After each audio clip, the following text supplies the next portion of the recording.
guy narrowed his eyes and thought that the last time he gave his mana to Xavier, he received a message about the upper world. The brown-haired man wanted to ask what it was, but the interlocutor turned his head and said that he was not here to talk about it.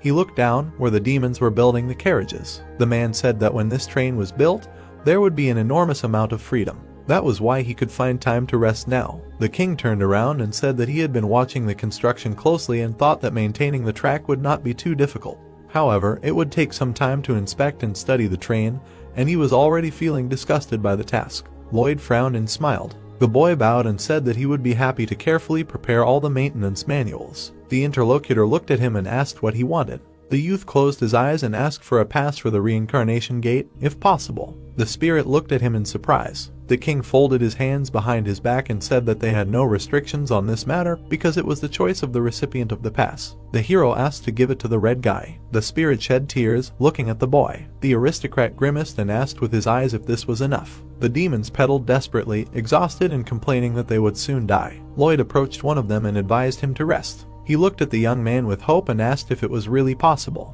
The brown-haired man kicked him and declared that he was an incompetent cog. The other demons watched in fear as their brother flew back. The hero bulged his eyes menacingly and asked if anyone else needed a lighter job. The demons set to work with renewed vigor. The monster that the boy had thrown off the train sat up and muttered sheepishly that he was upset because he was being treated like trash. Lloyd had benefited everyone. The brown-haired man raised an eyebrow when he was called. The spirit of a true aristocrat held a pass and asked if it was really for him. The hero frowned and muttered that he already held it, so why doubt it? The ghost looked down and thanked the young man. The boy grimaced and asked him not to try to soften his heart. He kindly added that the spirit's face would haunt his nightmares as it was straight from the sewer waste. They started fighting. A few minutes later, the interlocutors were sitting quietly next to each other again. The real Lloyd asked